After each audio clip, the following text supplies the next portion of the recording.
اتنا نقصان نہیں کرتے جتنا دولت اور شہرت کی محبت انسان کے دل کا نقصان کرتی ہے۔ سارا باطن اجڑ جاتا ہے۔ محبت تو کسی نہ کسی سے کرنی ہے، درد اگرچہ جان گزل ہے، میں کروں کیا کہ دل ہے۔ غم عشق اگر نہ ہوتا تو غم روزگار ہوتا، کوئی نہ کوئی غم تو رہنا ہے۔ اعلیٰ حضرت بریلوی فرماتے ہیں حال یہ ہے کہ جان ہے عشق مصطفیٰ، روز فضو کرے خدا، جس کو ہو درد کا مزہ وہ نازے دوا اٹھائے کیوں، اور پھر کے گلی گلی تباہ ہم ٹھوکریں سب کی کھائے کیوں، اور دل کو جو عقل دے خدا تو تیری گلی سے جائے کیوں، دل کو جو عقل دے خدا تو تیری گلی سے جائے کیوں۔ حضور سے محبت کرو، نبی کریم سے پیار کرو۔ حضور کا پیار سوار دیتا ہے آدمی کو، نکھار پیدا کر دیتا ہے، طبیعت بدل جاتی۔ آپ یقین کریں چسکا لگ جائے نا رات کو نعت سن کے سونے کا۔ مجھ سے ایک دوست نے کہا کہ جناب یہ آپ لوگ کہہ دیتے ہیں کہ امام جلال الدین سیوطی رحمۃ اللہ علیہ کو 70-72 بار حضور کی زیارت ہوئی، وہ کیسے؟ میں نے کہا بھائی یہ کوئی مشکل مسئلہ نہیں ہے۔ ایک تو یہ ہے کہ اس کا روحانی جواب ہے کہ ان کا قلب اتنا صاف تھا اور روح اتنی پاکیزہ تھی کہ انہیں زیارت ہوئی، لیکن ایک اس کا سادہ سا جواب بھی ہے۔ جو سارا دن سائیکل چلائے خواب میں بھی رات کو سائیکل ہی چلاتا ہے نا، جو سارا دن سفر کرے تو خواب میں بھی رات کو، صحیح کہہ رہا ہوں میں، بلا مثال و بلا تشبیہ صرف سمجھانے کے لیے عرض کرتا ہوں، جو سارا دن مدینے والے کی حدیث پڑھے اور پڑھائے، جو سارا دن سیرت پاک کی بات کرے، الخصائص الکبریٰ میں جس طرح انہوں نے حضور کا حلیہ مبارک لکھا ہے، کس ذوق اور کس محبت سے سرکار کی بات کی ہے، تو جو سارا دن یہ کرے نا وہ رات کو مدینے والے کے جلوے بھی دیکھا کرتا ہے۔ یہ سمجھ لیں کہ محبت رسول کا عملی پیکر جب تک ہم نہیں بنتے، یہ دل کہیں نہ کہیں لگا رہے گا، کہیں نہ کہیں جڑا رہے گا۔ میں کچھ ایسے لوگوں کو جانتا ہوں جن کے پاس ہر خبر ہی مل جاتی ہے، چونکہ بیچارے سوشل میڈیا سے سر اٹھاتے ہی نہیں، ہمیں بڑی دیر کے بعد پتہ چلتا ہے بعض چیزوں کا، لیکن کچھ نوجوان ایسے ہیں جو جڑے رہتے ہیں، ہر خبر سب سے پہلے ان کے پاس ہوتی۔ تو میں ان کو کبھی کبھی مشورہ دیتا ہوں، میں کہتا ہوں اس وقت کو نہ چلو وعدہ کر لو، باقی وقت درود و سلام میں گزارا کرو، باقی ٹائم یہ ذوق پیدا کرو کہ مصطفیٰ جان رحمت پہ لاکھوں سلام، شمع بزم ہدایت پہ لاکھوں سلام۔ یہ ذوق آپ محبت رسول کا پیدا کریں، آپ کو سرور حاصل ہوگا، آپ کی زندگی میں کیف آئے گا۔ اور یہ اچھی طرح سمجھ لینا، میرے بچوں کو بڑی اچھی طرح پتا ہے کہ ہمارا والد پیسوں کے پیچھے بھاگتا ہے یا شہرت کے پیچھے بھاگتا ہے یا کبھی کبھی اکیلے میں حضور کی یاد میں بھی روتا ہے۔ دیکھو نا پتہ چل جاتا ہے، میرے دوستوں کو اچھی طرح پتا ہے جو میرے ساتھ ہوتے ہیں کہ کس معیار کا آدمی۔ کچھ باتیں ایسی ہوتی ہیں جو آپ کے کردار سے بھی پھوٹتی، عمل سے بھی پھوٹتی، کچھ ضیائیں ایسی ہوتی ہیں جو آپ کو بتانا نہیں پڑتا، وہ ویسے روشنی بانٹتی رہتی ہیں۔ ہمارے بزرگوں نے ہمیں عشق رسول کا درس دیا ہے، ہمارا سب سے بڑا اثاثہ حضور کی محبت ہے، اور نبی کریم صلی اللہ تعالی علیہ وسلم کی محبت انسان کو سوار دیتی ہے، نکھار دیتی، تبدیلی لے آتی۔ یہ ایک عجیب سا نشہ ہے جو انسان کو بہت ساری آزمائشوں سے ویسے ہی بچا۔ حضرت عثمان غنی رضی اللہ تعالیٰ عنہ وضو کیا ایک جگہ، اٹھ کے مسکرانے لگے۔ اب میں یہاں بلا وجہ ہنسنے لگوں تو آپ کہیں گے مولانا سمجھدار آدمی ہو، خیر ہے کیوں ہنس رہے ہو؟ بعد میں کوئی خاص آدمی پوچھ لے آپ اس وقت ہنس رہے تھے کیا ہوا تھا؟ حضرت عثمان غنی رضی اللہ تعالیٰ عنہ اتنے زیرک اور سمجھدار اور صاحب الرائے آدمی، بہترین تاجر، معاملہ فہم، زبردست مشورہ دینے والے، لاکھوں مربع میل پہ حکومت کرنے والے، شرم و حیا کے پیکر، اتنا بڑے قد کاٹ کا آدمی وضو کیا، مسکرا رہے ہیں۔ لوگوں نے کہا جناب خیر ہے کیوں مسکرا رہے ہیں؟ فرمانے لگے پتہ نہیں۔ اب یہ جب پتہ نہیں پہ اور پریشانی ہوئی، حضرت پتہ نہیں کیا مطلب؟ فرمانے لگے مجھے نہیں پتا کیوں مسکرا رہا ہوں، ایک دفعہ حضور کے ساتھ یہاں آیا تھا، کریم نے یہاں وضو فرمایا تھا اور حضور بھی مسکرائے تھے، میں تو فرض محبت ادا کر رہا ہوں، یہ کسی کی ادا ہے ادا کر رہا ہوں۔ آج کل نا لوگوں کو شکوک پیدا ہوتے ہیں، معاذ اللہ معاذ اللہ ثم معاذ اللہ نقل کفر کفر نہ باشد، کہیں الحاد ہے، کہیں بے دینی ہے، کہیں برے برے خیالات۔ یہ بعض لوگ نا اعتراض کرتے تھے کہ یہ جو صوفیزم ہے نا، یہ نشے کے ٹیکے لگاتے ہیں، مست رکھتے ہیں لوگوں کو۔ آج میں کبھی کبھی سوچتا ہوں کہ تھا تو تمہارا اعتراض، لیکن وہ تمغہ نہیں بن گیا۔ لوگ محبت رسول میں ایسے مست ہوئے کہ کسی بے دین کی بات سننے کو تیار ہی نہیں ہوتے، ادھر ادھر ان کی توجہ ہی نہیں جاتی۔ تو یہ اثاثہ ہے ہمارے بزرگوں کا، اس اثاثے کا ہمیں خیال کرنا چاہیے۔ ہمیں محبت رسول صلی اللہ تعالی علیہ وسلم میں وابستہ رہنا چاہیے۔ بات کو ختم کر رہا ہوں، بغیر نعت سنے کبھی نہ سویا کریں، حضور کی سیرت پاک پر توجہ رکھا کریں۔ جس خطیب کی، جس ادیب کی، جس شاعر کی، جس واعظ کی، جس مبلغ کی بات سن کے دل میں حضور کی محبت پیدا ہو، اس کی بات بار بار سنا کریں، بار بار سنا کریں، بار بار۔ اور جس کی بات آپ کے دل میں شک پیدا کرے، وہم پیدا کرے، خدارا ایسے لوگوں سے اپنے آپ کو بچا لیا کریں، ورنہ آپ ایسے فکری انتشار کا شکار ہوں گے کہ آپ کو خود نہیں پتہ چلے گا کہ یہ بات کہاں نکل گئی۔ اور پھر یہ آستانہ جہاں آپ موجود ہیں، یہاں سے تو ہمیشہ خوبصورتیاں بٹتی ہیں۔ اتنی بڑی خیر مکان شریف سے چلی اور پھر یہاں سے بٹی اور دنیا نے اس سے فیض پایا۔ حضرت میاں صاحب خوبصورت گفتگو کرتے ہیں، حضرت پروفیسر ڈاکٹر میاں صغیر احمد صاحب بڑی خوبصورت گفتگو کرتے ہیں، پڑھے لکھے قد کاٹھ والے لوگ۔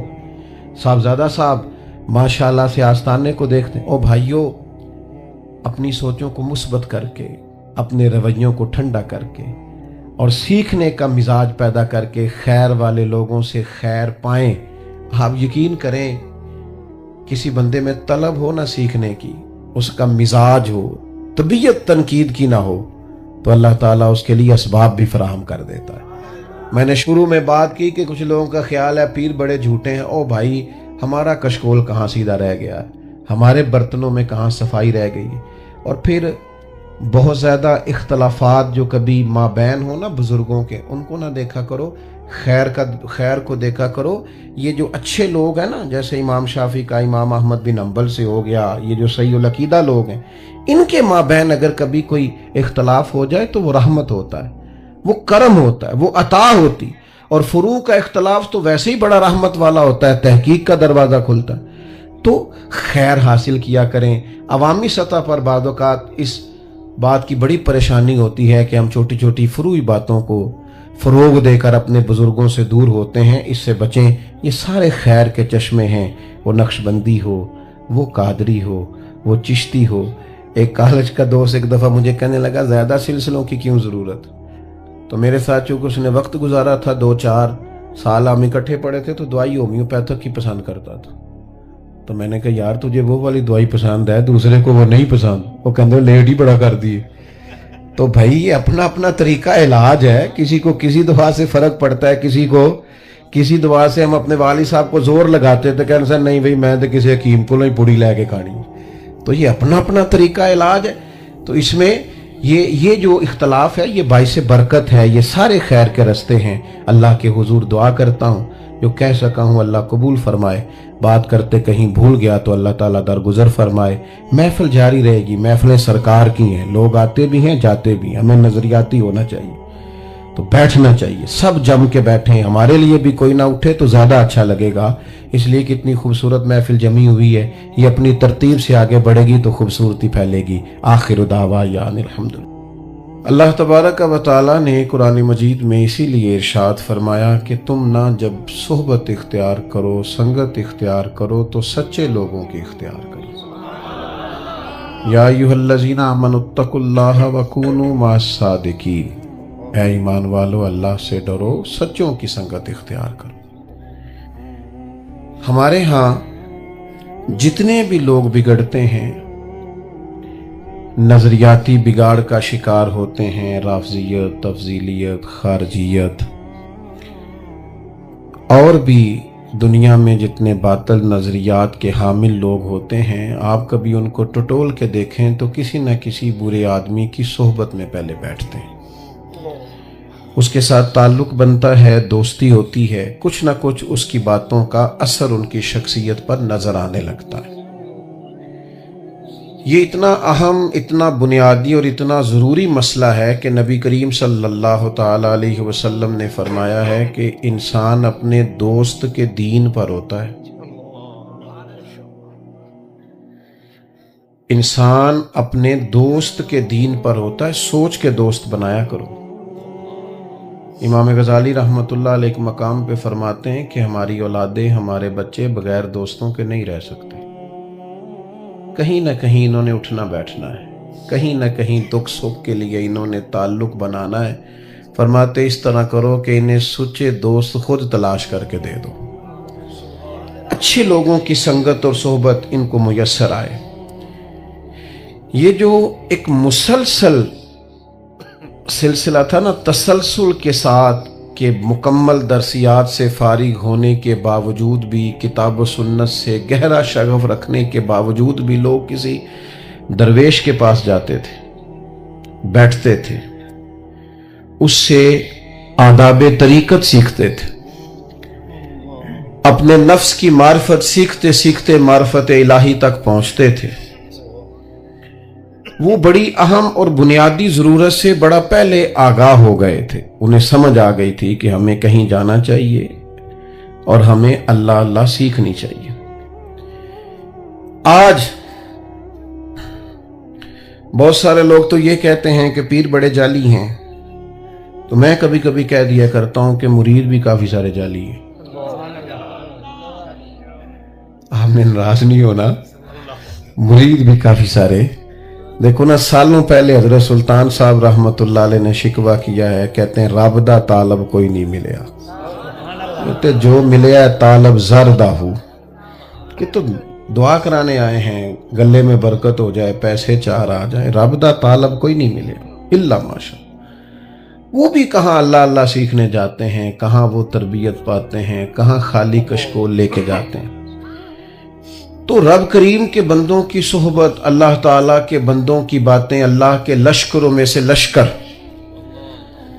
یہ کیفیات بدلتی ہیں، سرور پیدا کرتی ہیں۔ چلیں آپ سمجھ لیں کہ آج کے دور میں اس پائے کے، اس لیول کے، اس معیار کے ہمیں بزرگ نظر نہیں آتے، پر ان کی تعلیمات تو زندہ و جاوید ہیں کہ نہیں؟ ان کے نظریات تو زندہ و جاوید ہیں کہ نہیں؟ ان کے اقوال، ارشادات ہمیں کتب میں لکھے ہوئے تو نظر آتے ہیں کہ نہیں؟ حضرت مجدد الفسانی رحمت اللہ علیہ کے مکتوبات شریف کو کبھی آپ پڑھیں نا، کبھی مکتوبات شریف کا مطالعہ کریں تو آپ کو ایسے لگتا ہے کہ حضرت مجدد صاحب مجھے سمجھا رہے ہیں، میرے ساتھ بات کر رہے ہیں، اور جس فکری اور عملی کمزوری کا آپ اظہار کر رہے ہیں وہ شاید میرے اندر پائی جاتی۔ آپ اسی تسلسل سے تمام صوفیاء کو پڑھتے جائیں، حضرت غوث اعظم رضی اللہ تعالیٰ عنہ کی کتب کا مطالعہ کریں، آپ کو احساس ہوگا کہ ایک ایک پیرے کے اندر، ایک ایک جملے کے اندر کتنے کتنے گہرے مفاہیم پنہا ہیں۔ اور پھر جس ہستی کا ذکر آج ہم کرنے جا رہے ہیں، اعلیٰ حضرت فاضل بریلوی، کچھ لوگ نا بیچارے ساری زندگی فیصلہ ہی نہیں کر پاتے کہ ہم کیا ہیں۔ وہ کچھ سال کچھ رہتے ہیں، پھر اس کے بعد کچھ اور ہو جاتے ہیں، کچھ سالوں باتیں اور کرتے ہیں، اور پھر کچھ عرصے کے بعد باتیں اور کرتے ہیں۔ اعلیٰ حضرت بریلوی رحمت اللہ تعالیٰ علیہ کو اللہ تبارک و تعالیٰ نے عقیدے کے معاملے میں انشراح صدر عطا فرمایا تھا۔ یہ جو نظریہ پختہ جن لوگوں کا ہوتا ہے نا، عمل بھی انہی کا پختہ ہوتا ہے۔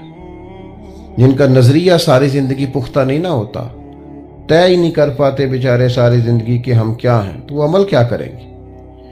اعلیٰ حضرت رحمت اللہ تعالیٰ علیہ نے نظریاتی پختگی دکھائی ہے۔ آج ہمارے بزرگوں کے، صوفیاء کے، اولیاء کے، بزرگوں کے نام پر بڑے بڑے آراس انعقاد پذیر ہوتے ہیں، بڑے بڑے اجتماعات ان کے نام پہ ہوتے ہیں۔ اعلیٰ حضرت بریلوی رحمت اللہ علیہ، آپ پر بھی بہت سا کام ہوتا ہے، لیکن چونکہ اعلیٰ حضرت رحمت اللہ علیہ تو ایک بڑی گہری علمی اور فقہا میں بڑا مقام رکھنے والی شخصیت ہیں۔ جو لوگ، میں کوئی مشکل بات نہیں کرنا چاہتا، جو لوگ تھوڑا بہت بھی لکھنے پڑھنے سے تعلق رکھتے ہیں وہ کبھی سرچ کریں، 30 سے زیادہ تو پی ایچ ڈیز کے مقالہ جات اعلیٰ حضرت پہ لکھے گئے۔ ایک ایک کتاب پر لوگوں نے ریسرچ کی تو پورا پورا مقالہ بن گیا. اتنی گہری فقاہت اللہ نے دی تھی. لیکن جو ان کا بنیادی کارنامہ ہے وہ یہ ہے کہ عقائد کی پختگی، نظریاتی پختگی. یعنی ان کا قلم اٹھا ہے حضور کے صحابہ کے دفاع میں، تو پھر اس طرح اٹھا ہے کہ ہر صحابی کی عظمت کو انہوں نے روشن کر کے دکھا دیا. اور ہوتا ہے کبھی کبھی بعض لوگ اعتدال پہ قائم نہیں رہتے، ایک ہی رستہ اختیار کرتے ہیں، بس ادھر ہی چلے جاتے ہیں. انہوں نے صحابہ کی بات کی تو کمال کی،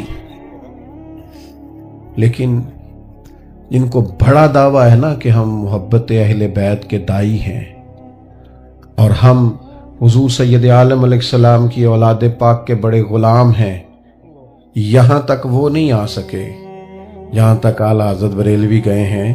یعنی یہ انداز تو دیکھیے، فرمانے لگے تیری نسل پاک میں ہے بچہ بچہ نور کا، تو ہے عین نور، تیرا سب گھرانہ ہی نور کا. نظریاتی پختگی، نہ ادھر نہ ادھر، کسی جگہ بھی وہ جھول کھاتے نظر نہیں آتے. پھر اس کے ساتھ ساتھ علمی اور گہری وابستگی. میرا اور آپ کا دور سننے سنانے کا دور ہے، پڑھنے پڑھانے کا نہیں، سیکھنے سکھانے کا نہیں. اور جس جماعت سے میرا تعلق ہے، ہماری عوام نے تو ایک ہی سبق یاد کیا ہوا ہے کہ میں تو ایڈا پڑھیا ہی نہیں. تو بھئی جو تیرے ساتھ بات کر رہا ہے اس نے کب صبح یم فل کا مقالہ لکھا ہے؟ وہ بھی ایسا ہی ہے. اور آپ کیوں نہیں پڑھے ہوئے؟ آپ کئی گھنٹوں کے بیانات سنتے ہیں، ان باتوں کو یاد کریں، ان کو سیکھیں. بہت بڑا ذریعہ ہے علم کا علماء کی صحبت میں بیٹھنا. تو یاد رکھیے گا کہ علم سے دلچسپی پیدا کرنا، سیکھنا.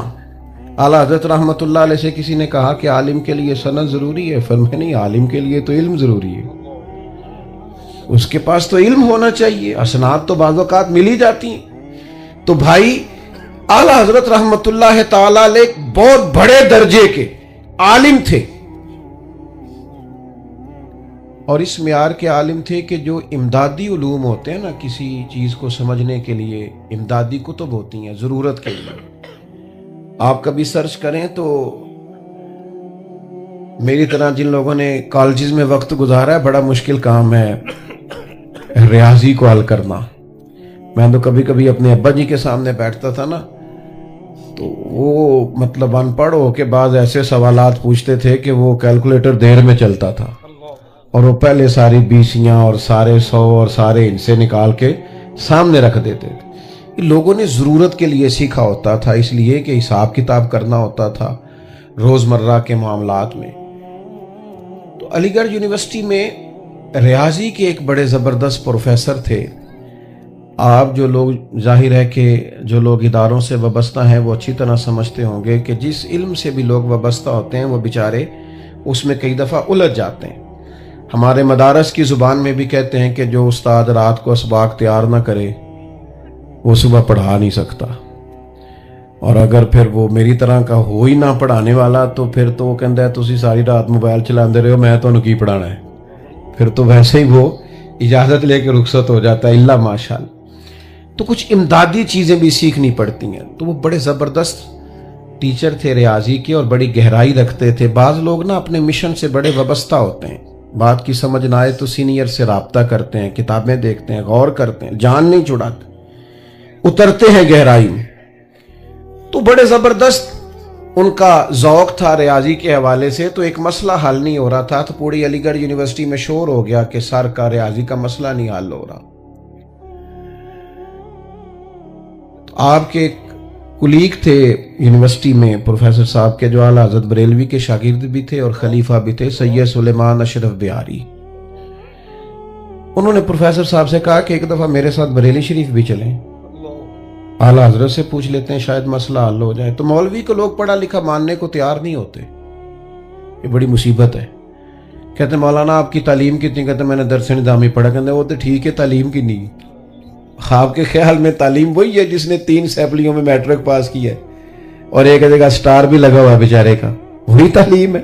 وہ کہہ رہا ہے ہمارے ایک استاد صاحب تھے، انہوں نے کہا یہ عالم درس نظامی پڑھے ہوئے ہیں، ان کو آپ جمعہ پڑھانے کے لیے رکھ لے. کہنے لگے ان کو بھیجیں، ہم ان کا ٹیسٹ لیں گے. تو کہنے لگے یہ درس نظامی کا فاضل ہے، ٹیسٹ تو کچھ شیخ الحدیث ہی لے سکتا ہے نا، آپ کیسے لیں گے؟ تو یہ سطحی سوچیں بعض اوقات بعض لوگوں کی ہو جاتی. وہ پروفیسر صاحب باؤشا وہ آدمی کہنے لگے میں مولانا کے پاس ریاضی کا مسئلہ پوچھنے جاؤں, یہ کیسے ہو سکتا ہے؟ لیکن اب چونکہ وہ دوست ہیں تو بعض لوگ منہ پہ کچھ کہہ نہیں سکتے, زیادہ جرت مند نہیں ہوتے. کہنے لگے میں نے دل رکھا, میں نے کہا کسی وقت چلیں گے. انہوں نے مجبور کیا تو ایک دن چلا ہی گیا. سادے سے موٹے بان کی چارپائی پہ کتاب و سنت کا اتنا بڑا عالم ایک تکیہ لگائے بیٹھا ہے. ہم گئے تو مسکراہٹ نے استقبال کیا, خوبصورت چائے کی پیالی بھی آئی. تو کہنے لگے ان کے شاگرد سید سلیمان اشرف کے حضرت ان کا ایک مسئلہ ہے, ذرا دیکھیے گا. تو فاضل بریلوی نے ان کا مسئلہ دیکھا, کاغذ قلم منگایا, چند لائنیں لگائیں. بڑے لوگ دعوے نہیں کرتے, وہ نہیں بولتے, ان کا کام بولتا ہے. شیخ نے وہ ان کی تھما کے نا آگے کر کے کہا ذرا دیکھنا بھلا. اللہ اکبر. تو پروفیسر صاحب کبھی وہ جواب دیکھتے اور کبھی اعلیٰ حضرت رحمت اللہ علیہ کی جھکی جھکی نظریں دیکھتے, اور کبھی ان کے پیشانی پر سجدوں کا نور دیکھتے, اور کبھی ان کی زبان پر درود و سلام کے نغمے جاری دیکھتے. ہو سے گئے, کہنے لگے مولانا ریاضی کہاں سے پڑھی؟ کہنے لگے ہم نے کیوں پڑھنی تھی ریاضی, ہم نے تو قرآن حدیث پڑھا ہے. تو کہا یہ مسئلہ تو بڑی سادگی, بڑی عاجزی, وہ شہرت سے بچنے والا پیچھے پیچھے رہتا ہے. میرا جی چاہتا ہے ساری غزلیں اس پیارے کے نام کریں. فاضل بریلوی فرمانے لگے ہم نے ریاضی کو سیکھنی تھی, وہ وراثت کے مسئلے نکالنے ہوتے ہیں. کوئی شخص انتقال کر گیا تو بیوی کو کتنا ملے گا, تو بیٹے کو کتنا ملے گا, تو بیٹی کو کتنا ملے گا, تو بیٹے نہیں ہیں تو پھر کتنا ملے گا. اس کے لیے کوئی تھوڑی جمع تفریق سیکھی تھی. یہ جو ریاضی سیکھا ہے یہ بھی دین محمد سکھانے کے لیے سیکھا صلی اللہ تعالی علیہ وسلم. تو علمی مزاج, پھر اس کے ساتھ ساتھ عمل کا بہت بڑا حصہ.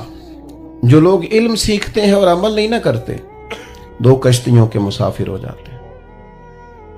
اپنے آپ کو ہی جواب دینا ان کے لیے مشکل ہو جاتا ہے.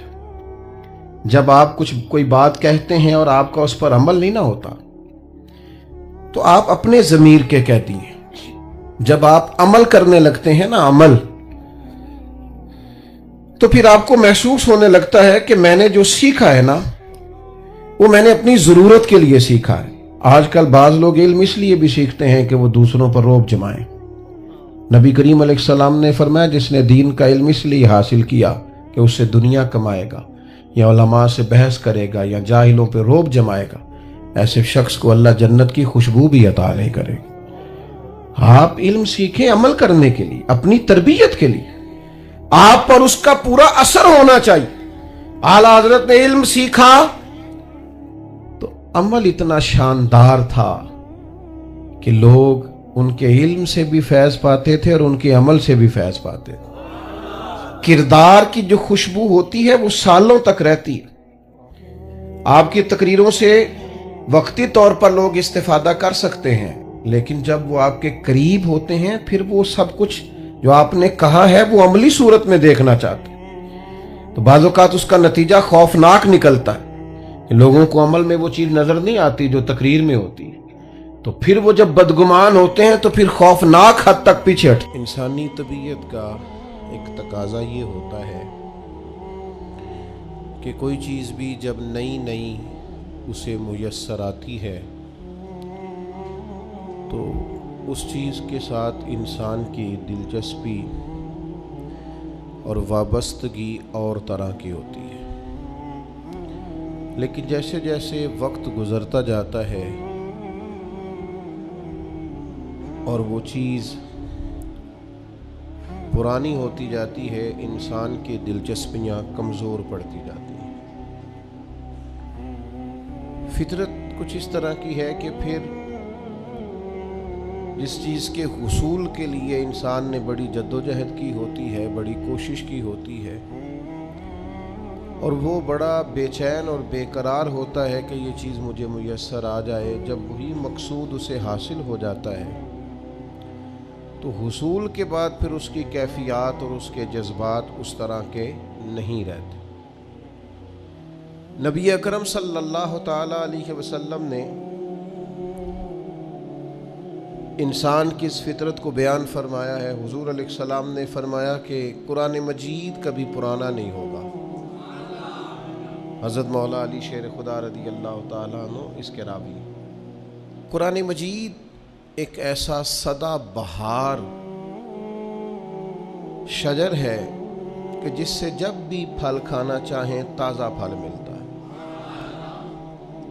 آپ نے کئی دفعہ قرآن مجید کا مطالعہ کیا ہو، کئی دفعہ تفاسیر پڑھی ہو، لیکن اب دوبارہ پڑھتے ہیں نا تو اسی آیت سے ایک اور معنی سمجھ میں آتا ہے، وہیں سے ایک نیا اور مفہوم انسان کو اخذ کرنے کو ملتا ہے، ایک نئی تازگی اس کو میسر آتی۔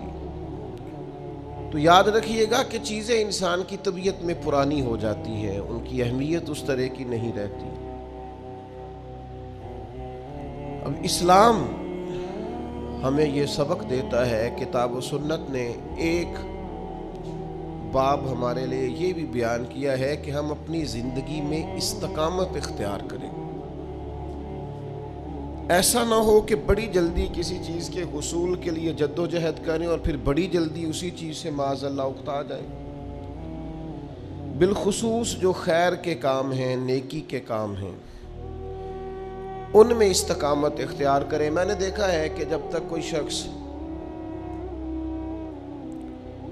حافظ نہیں ہے، مدرسہ میں، ادارے میں، دینی درسگاہ میں داخل نہیں ہے، تو قرآن مجید کہ احترام کا اس کا انداز بڑا نرالا ہے، وہ غلاف میں رکھتا ہے، کئی دفعہ چومتا ہے، لیکن جب ہر وقت قرآن پاک اس کے ہاتھ میں رہنے لگتا ہے نا، پھر اس کی وہ کیفیات نہیں رہتی جو کہ ہر وقت جو اس کے پاس۔ اب حکم کیا ہے کہ ہم اگر کوئی نیکی کا کام کریں، کوئی ادب شروع کریں تو اس پہ استقامت اختیار کریں۔ جب تک آپ کسی چیز پر استقامت اختیار نہیں کرتے، بڑی جلدی اس چیز کو چھوڑ دیتے ہیں یا بڑی جلدی رستہ بدل جاتے ہیں تو کوئی معنی نہیں رہتا۔ استقامت ہی کا مفہوم صوفیہ کے ہاں وفا کرنا ہے، یہی مفہوم نبھا دینے کا ہے، یہی مفہوم تعلق کو پروان چڑھانے اور آخر تک لے کر کے جانے کا ہے، لیکن تھوڑی سی ٹھہراؤ ہو طبیعت میں، استقامت ہو۔ اللہ تعالیٰ انسان کی مدد کے لیے فرشتوں کا نزول فرماتا ہے، لیکن وہاں بھی شرط یہ رکھی ہے کہ پہلے بندہ ڈٹے گا تو پھر فرشتے آئیں گے۔ ایسا نہیں ہوگا کہ پہلے فرشتے آئیں گے تو پھر تو ڈٹے گا، بلکہ ان الذین قالوا ربنا اللہ ثم استقاموا، جن لوگوں نے کہا کہ اللہ ہمارا رب ہے پھر وہ اس پہ ڈٹ گئے، تتنزل علیہم الملائکہ، ان کی مدد کے لیے اللہ فرشتوں کا نزول فرماتا ہے۔ تو اپنی طبیعت کے اندر مزاج میں استقامت۔ سیدہ عائشہ صدیقہ رضی اللہ تعالیٰ عنہ بیان فرماتی ہیں کہ نبی کریم علیہ السلام نے فرمایا، اللہ تعالیٰ کو وہ عمل زیادہ محبوب ہے، اللہ کو وہ عمل زیادہ پسند ہے جو اگرچہ تھوڑا کیا جائے پر روز کیا جائے، روز کیا جائے، اگرچہ مقدار کے لحاظ سے وہ تھوڑا ہو۔ آپ 4 نفل پڑھیں، فرائض کے علاوہ 4 نفل پڑھیں پر روز پڑھیں، ایک تسبیح کریں، درود پاکی پر روز کریں۔ اس طرح نہ ہو کہ دریاؤں کی موج ہے، آج آیا ہے تو پھر آج تو 11,000 پڑھ دی اور کل چھٹی کر لی،